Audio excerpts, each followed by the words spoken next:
Hi అండి. ఈరోజు పన్నీర్ తోటి చక్కగా పన్నీర్ ఉపయోగించి మంచి చపాతీకి మంచి సూపర్ కర్రీ తయారు చేసుకుంటామండి. ఈరోజు చాలా బాగుంటుంది పన్నీర్ బూజీ.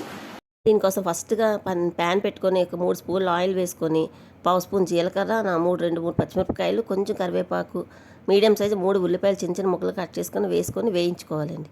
అవన్నీ చక్కగా ఆయిల్లో వేగిపోయిన తర్వాత మన రుచికి సరిపడగా ఉప్పు, పసుపు, కారము, గరం మసాలా వేసుకొని అన్ని మసాలాల ఉల్లిపాయలు అన్నీ బాగా వేగిన తర్వాత చక్కగా మనం టమాటాలు స్మాష్ చేసుకోవాలండి. 3 టమాటాలు చిన్న చిన్నగా కట్ చేసుకోవాలి. అవి కూడా వేసి అన్నీ కూడా సాఫ్ట్గా అయిపోయిన తర్వాత మంచిగా వేగిపోయిన తర్వాత 150 గ్రాముల పన్నీరు మనం కోరుకోవాలండి. క్యారెట్ తురుముకున్నట్టు తురిమేసుకొని అది కూడా వేసుకొని చక్కగా మనం వేయించుకోవాలి.